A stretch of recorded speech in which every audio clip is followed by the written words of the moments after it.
दोस्तों, गुजरात के Junagadh B division थाना क्षेत्र के पास बुधवार को अजहरी साहब एक कार्यक्रम में शरीक हुए। इस कार्यक्रम का वीडियो 20 सेकंड का वायरल हो गया है, जिस पर आपत्ति जताई जा रही है। मगर इस कार्यक्रम को पूरा वीडियो भी सोशल मीडिया पर उपलब्ध है। वीडियो में सुना जा सकता है कि अजहरी साहब कहते हैं, दुनिया आज हमें ताना मारती है कि तुम अगर इतने सच्चे हो तो मारे क्यों जाते हो। फ़लस्तीन में तुम्हारा कत्ल इतना ज़्यादा क्यों हुआ। इराक, यमन, फ़लस्तीन, अफ़गान, अरब और बर्मा, हर जगह तुम मारे क्यों जाते हो। उन जालिमों को नौजवानों जवाब इतना देना कि मुफ्ती आज़म ने हमें सिखाया था, हम परवाने हैं। रसूल अल्लाह सल्लल्लाहु अलैहि वसल्लम की जो परवाना है वो मरने के लिए ही पैदा होता है, जीने के लिए नहीं आता। परवाने की मोहब्बत अपने शमा के इर्द गिर्द घूमकर जान देना है। और मुफ्ती सलमान अजहरी साहब बोलते हैं, अगर हम किसी सरजमीन पर काटे जाते हैं तो एक बात याद रखो कि हमारे मारे जाने से इस्लाम ख़त्म नहीं होता है।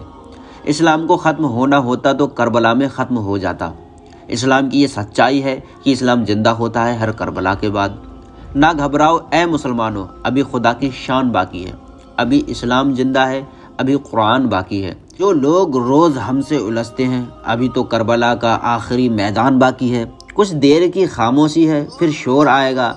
आज उनका वक्त है, कल हमारा दौर आएगा। दोस्तों, पुलिस वालों ने बताया कि आयोजकों ने यह कहकर कार्यक्रम की अनुमति ली थी कि वो धर्म के बारे में बात करेंगे और नशा मुक्ति को लेकर जागरूकता फैलाएंगे, मगर उन्होंने भड़काऊ भाषण दिया।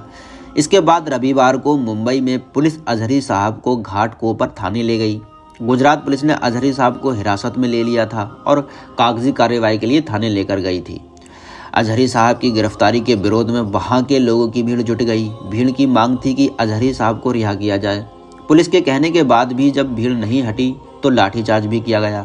इसके बाद अजहरी साहब ने लाउड स्पीकर से लोगों से शांति बनाए रखने की अपील की और अजहरी साहब ने कहा, जोश में कभी होश नहीं खोना चाहिए।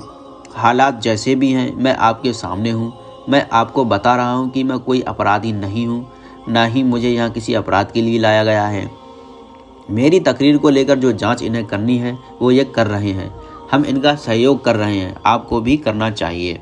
मुफ्ती साहब ने कहा, ट्रैफिक और माहौल को जिस तरह से किया गया है उसके लिए कानून व्यवस्था का मसला पैदा हो सकता है। जो होगा अच्छा ही होगा। अगर मेरे भाग्य में गिरफ्तारी है तो मैं उसके लिए भी तैयार हूँ। आपकी मोहब्बत का शुक्रिया। आप अगर मुझसे मोहब्बत करते हैं तो हाथ उठाकर बताइए, तो ये जगह खाली कर दीजिए, पुलिस के लिए मसला ना होने पाए। अजहरी साहब की इस अपील के बाद भीड़ हटती दिखाई दी।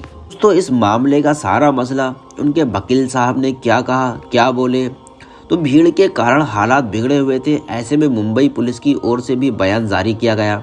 मुंबई पुलिस डीसीपी हेमराज सिंह राजपूत ने मीडिया से कहा, मुंबई में शांति है और घाटकोपर इलाके में भी शांति है। किसी भी अफवाह पर भरोसा ना करें। मैं मुंबई के लोगों से कहना चाहता हूँ कि उनके लिए पुलिस सड़क पर है। घाटकोपर थाने के बाहर अजहरी की साहब के समर्थक भाई शेख ने कहा, 35-40 पुलिस वाले सिविल यूनिफॉर्म में रविवार सुबह मुफ्ती साहब के घर आए। हमने जाकर पूछा कि क्यों आए हैं। वो बोले, आप मुफ्ती साहब के पास लेकर जाओ। मुफ्ती साहब ने उनके साथ सहयोग किया, साथ लेकर गए। जब बात की तो पता चला कि गुजरात में केस दर्ज हुआ है। हमने कहा कि नोटिस दीजिए, नोटिस दिया नहीं गया। समाचार एजेंसी ANI से बात करते हुए अजहरी साहब के वकील आरिफ सिद्दीकी ने इस बारे में बताया। आरिफ सिद्दीकी ने कहा, पुलिस ने उनकी ट्रांजिट रिमांड के लिए आवेदन किया था। हमने उसका विरोध किया और हमने यह भी कहा था कि उन्हें अवैध रूप से हिरासत में ले लिया गया था।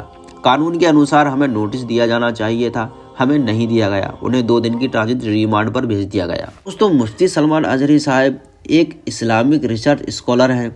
वो जामिया रियाजुल जन्नह अल अमन एजुकेशन एंड वेलफेयर ट्रस्ट के फाउंडर भी हैं।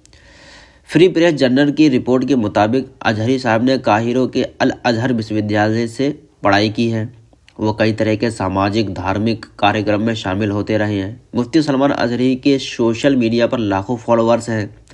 सोशल मीडिया पर वो खुद को दुनिया का जाना माना सुन्नी रिसर्च स्कॉलर बताते हैं। वो बल्कि बताते नहीं हैं, लोग उनकी इल्म से ही पहचान लेते हैं। यूट्यूब पर वो 7 साल से सक्रिय हैं। वो जिन मुद्दों पर बोलते हैं, दिखते हैं, उनमें कुछ इस तरह से हैं, क्या हम बुत की पूजा कर सकते हैं? गरीब नवाज हिंदुस्तान कैसे आए? क्या इस्लाम से बेहतर कोई दीन है? दिल को सुकून कैसे मिलेगा? इस्लाम के असली हीरो कौन है? फ़लस्तीन में अल्लाह की मदद आएगी, कब आएगी?